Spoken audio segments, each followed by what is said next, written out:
Jika kita ingin melihat kualitas keislaman seseorang, lihatlah di mana ia saat adzan subuh berkumandang.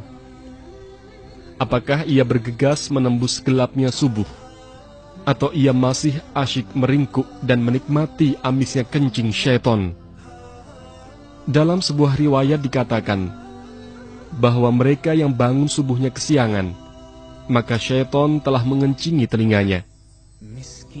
Relakah kita ketika kuping kita menjadi pispotnya syaitan? Na'udzubillahi min dzalik. Kita merasa begitu dekat ketika disuruh berlari 100 meter. Namun beberapa meter saja ke masjid untuk sholat subuh berjamaah terasa begitu berat. Ketika kita terlelap tidur, syaitan membuat 3 ikatan, di mana setiap ikatan itu tertulis, malam masih panjang, tidurlah terus. Ketika anak Adam bangun, lepaslah 1 ikatan.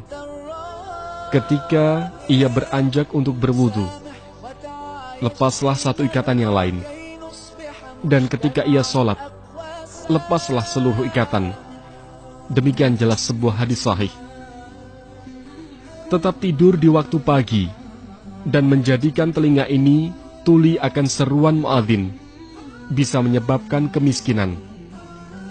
Kalaupun tidak miskin secara materi, maka akan miskin kesehatan. Apalah artinya banyak uang, namun penyakit menumpuk?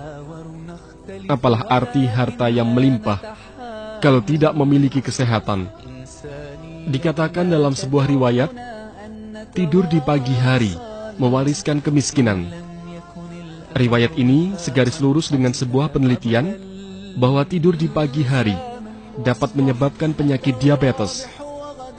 Bahkan Nabi Shallallahu Alaihi Wasallam pernah membangunkan Aisyah yang ketika itu sedang tidur di waktu pagi, seraya berkata, "Bangunlah dan saksikanlah, sesungguhnya Allah membagikan rezekinya di pagi hari." Subuh berjamaah menjadi ukuran keimanan seorang muslim, karena ia merupakan sholat yang berat bagi mereka yang masih ada nifak di dalam hatinya. Nabi Shallallahu Alaihi Wasallam bersabda,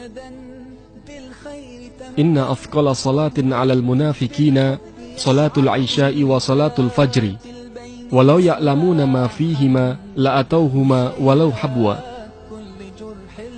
Sesungguhnya salat yang paling berat dilaksanakan oleh orang-orang munafik adalah salat isya dan salat subuh.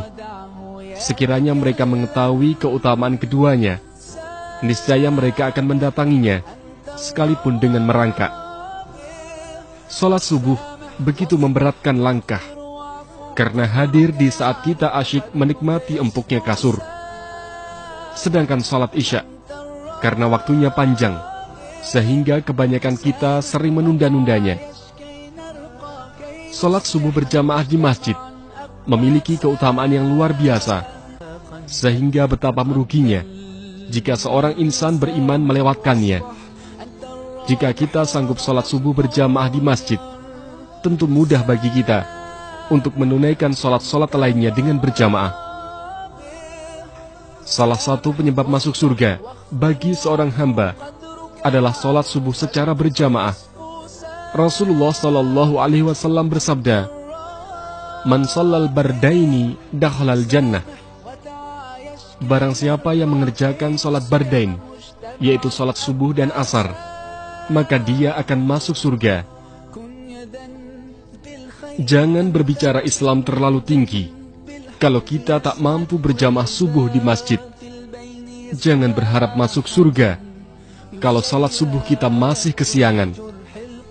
Mari kita buat hari kita ceria dengan mengawali bangun pagi.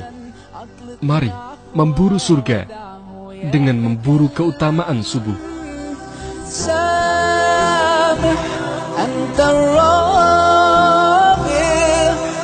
سامح واصفح واغفر واعفو قدرك يعلو قلبك يصفو سامح أنت الراغب سامح وتعايش كي نرقى كي نصبح مجتمعا أقوى سامح.